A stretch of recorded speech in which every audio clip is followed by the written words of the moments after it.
Now, the Guardian is the man that trained me when I was a 3-year-old, and he kept contact with me all through. And if you've seen the other stories, he's always giving me good advice. But he's an astral being.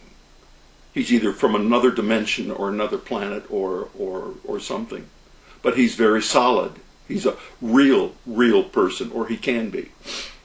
So he and I would go over the battlefield in an out-of-body experience for me, wispy form, and we would check and see if the Chinese were building up any supplies or equipment.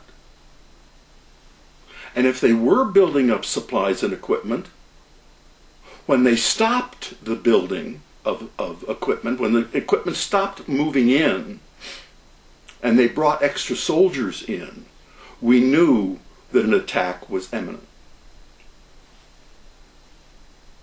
Now the Thais, of course, knew that we were going out of body. So they told the Welsh, which was directly on my left, and the Canadians, and then on the right were the Greeks and the Turks. They told them that it wasn't a ghost. It wasn't anything to be afraid of. It was just Buddha and his assistant that were flying over the valley. I was the assistant. Guardian, they thought, was a Buddha. Not the Buddha, a Buddha. Which is the old way of looking at Buddhism. So we saw that the buildup had started and the buildup ended, and we were waiting for the attack one evening, because the Chinese like to attack at night. We had all kinds of ammunition set up, because when the 5 guys and I started laying it down, we used a heck of a lot of ammo, you know.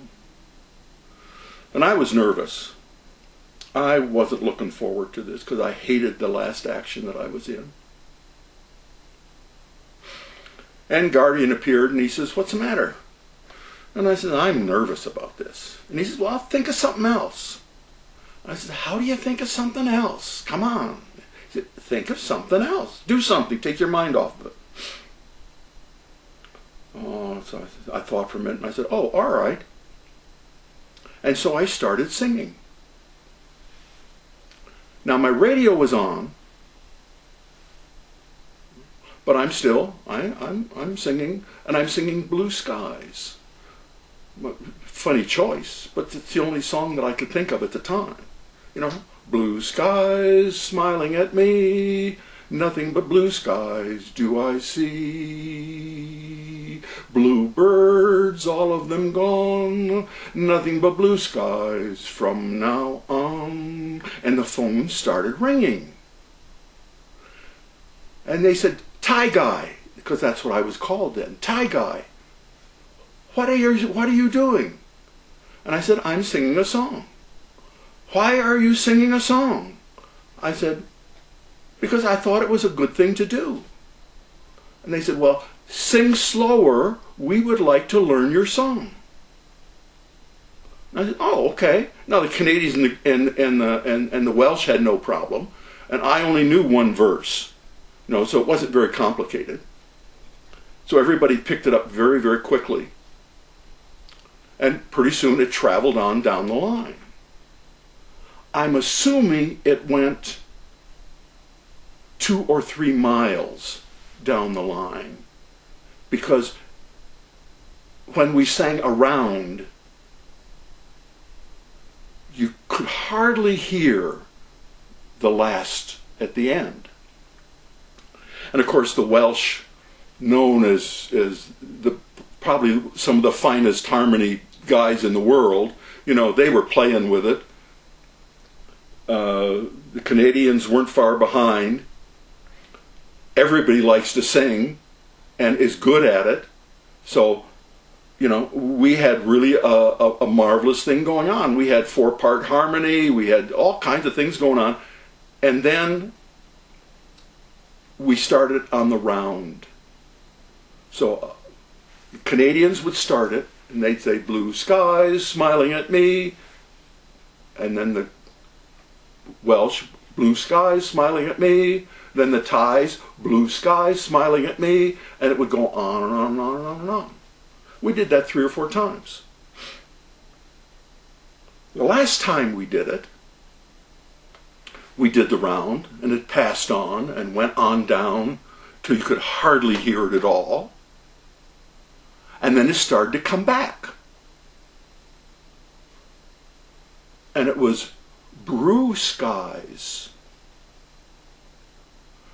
smiling at, no L, just R's. Smiling at me. Nothing but blue skies do I see. And it came all the way back, and it was the Chinese side that was ending the round. And it came to in front of our position, and of course there's a big valley right in front of us, and so they stopped, and there was this dead silence, and then our whole line broke out in cheers and whistles, and just all kinds of commotion went on. And so we would sing a phrase, they would return it. We would sing a phrase, they would return it. We would sing a phrase, they would return it. So we did this kind of back and forth singing as well.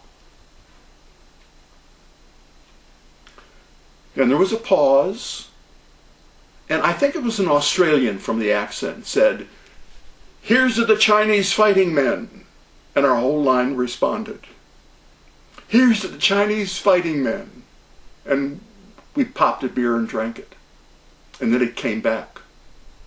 "Here's to the UN fighting men," in English.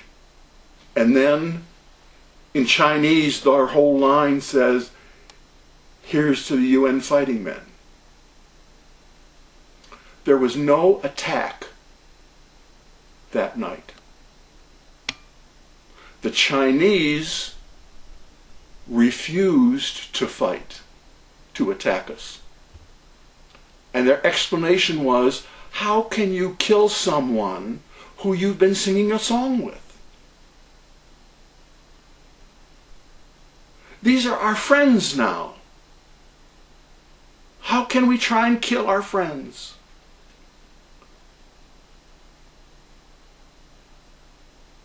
Now, they were moved out within a week to another part of the line. And our headquarters wasn't too happy about it either. You're supposed to hate your enemy.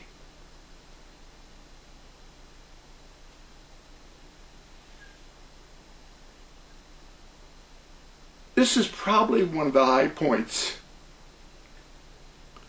of my whole Korean experience.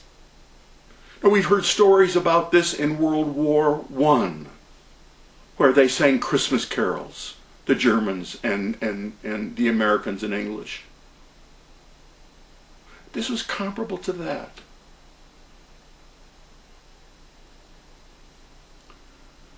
Now, the plus side, other than my singing the night and not having to kill anybody, was any time I went into town on R&R, someone would say, we'd go to a bar, and someone would say, "What outfit you from?" And I'd say, "Scrappy Ball." They say, "Scrappy Ball?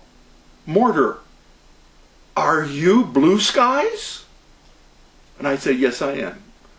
And boy, I couldn't buy anything in that bar. And we sing Blue Skies all night long. Yeah. Sometimes when I'm feeling angry, I'll sing Blue Skies to myself and remind myself that out of horror and fear there can be joy and light and friendship.